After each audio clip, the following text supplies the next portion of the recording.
Happy Friday, everyone here. Todd Houghton here from Houghton Physical Therapy for Facebook Live episode number 65. Todd's tip of the day, the top 6 core activation exercises to get rid of that nagging leg, back, and neck pain. In this episode, you're going to learn how core activation exercises that you can do to start with and how easy it is to perform them to get rid of all the nagging issues that you've been having. Who am I? Again, my name is Todd Houghton here from Attleboro, Massachusetts. Excited to be here, and I am passionate about how core activation exercises are something that everybody should be doing before, during, and after strength training exercises if you want to reach a maximum performance, as well as just get rid of the pain, the lingering chronic injuries that people have forever, and they do the same things without getting any results. So one of the things that we know, please feel free to tag someone, please feel free to click heart emoji, like emoji, let me know you're out there, let me know where you're from, and feel free to tag someone in a post if you think that this might be helpful to them. So we know that success leaves clues. So if you want to talk to an expert about something, go to somebody that's already gotten proven results. We don't want to pick somebody that says that they've got good results. You want to talk to them, figure out how they've gotten results, and have them explain that to you before listening to their advice.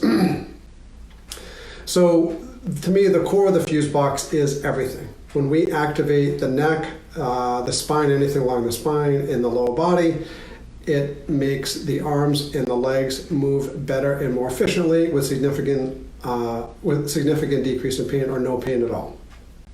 My belief is that 100% of low body injuries are caused by inactivation or deactivation of the proper primary movers in the lower body, and 100% of upper body injuries are caused by inactivation or inactivity of the core as well as the deep neck flexors. My belief also is that all injuries are caused, all injuries are predictable, and if we can do these simple steps that I'm going to go over with you today, everything is going to change.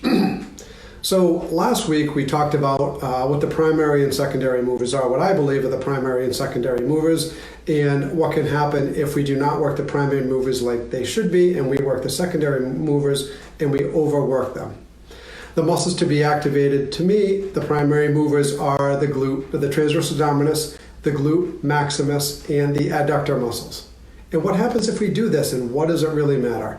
Well, if we do this, we work those muscles, the core is always turned on. It leads to the spine being stable with all of the movements that you do, as well as movement patterns, sending the correct signals to your arms and your legs to move, thus decreasing the amount of overuse injuries which people have. Another way of saying this is all the plugs or the limbs are ready to move.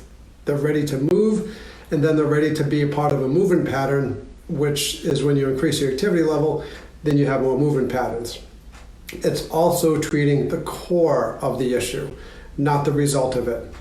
Stop touching the knee with IT band. Stop rubbing the Achilles. Stop rubbing the plantar fascia. Let's get to the problem, not just keep treating the symptom, although that's the flashy thing, and that's why people keep going back to it again and again without seeking the results.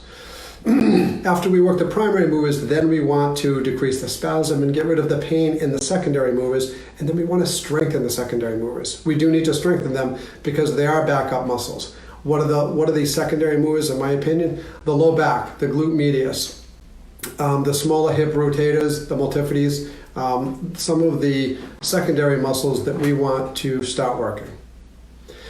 I believe 99% of the population is doing this backwards. That's why there's so many bad movement patterns. That's why more people are hurt than ever. That's why more people are seeking treatment and not getting the results. Then we also talked about what are the 5 most common injuries that people see or that I see because of these inability to use the core activation muscles. Number 1 is low back pain. We had 2, groin pain. Number 3, IT band syndrome, one of my favorite things to talk about. Calf strain or pull, number 4, and number 5 is plantar fasciitis. Again, what's the difference between activation and stabilization? Activation is the ability to activate a certain muscle group that we do with intent.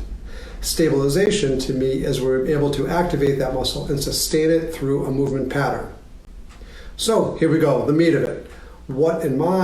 This is Todd's tip of the day, what do I feel are the top 6 core activation exercises that everybody should start at?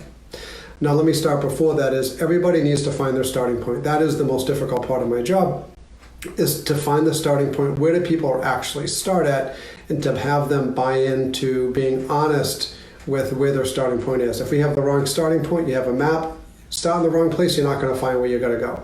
So we really need to find the starting point. So the first thing that needs to be addressed is nobody or very few people know how to do it. Diaphragmatic breathing. We got to learn how to use our diaphragm. That works with all, that helps to start, learn how to use the deep core muscles, which are crucial. So this is a must. This has to be the first step. We can't go anywhere else if we don't know how to breathe.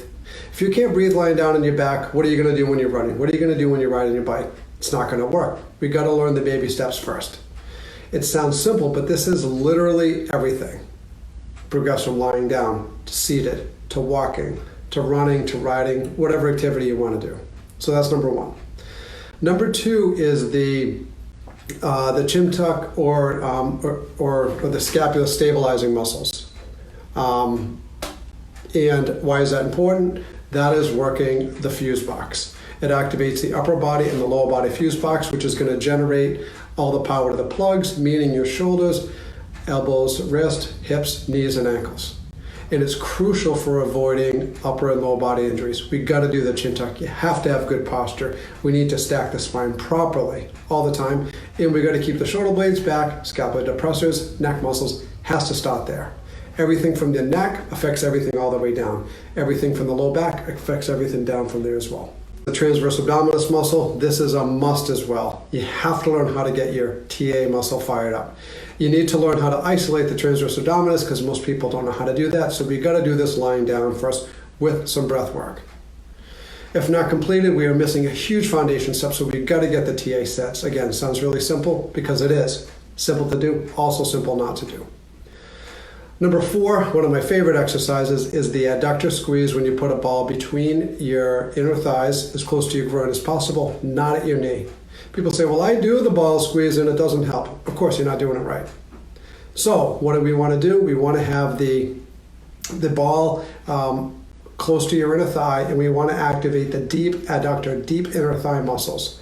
We don't want to push your knees together because then we're using your IT band and your hip muscles, which is what most people commonly do. Again, the idea is to squeeze with the adductor muscles and activate the transverse abdominal muscle. What does this do? Directly activates the hip muscles and directly sends juice to the power to them to work, and also activates the lower body fuse box. The next one is the prone glute squeeze. Critical to learn how to activate the glutes separately. To me, the only reason why we have hamstring and flexibility is because the glutes don't know how to work separately. If I have someone with tight hamstrings, teach them how to do a glute set without calling in their low back, without calling in the hamstring. Hamstring flexibility increases because the hamstrings can relax and just do what they're supposed to. What does the prone glute squeeze do? Also activates the lower body fuse box, which is going to generate power to all the plugs, meaning hips, knees, and ankle. Number six, prone, which means on your stomach, upper body extension, like you see like an upper back extension. This is crucial to isolate the low back because, again, we want to work the low back separately as well. Glutes separately, low back separately. And this also activates the lower body fuse box. Huge. So again, hopefully this was helpful. The 6 different exercises that I suggest, and then next week we're going to talk about advancing those to exercises that can make it more functional for you and relate to different things you do throughout the day. Have a great day and enjoy your weekend. See ya.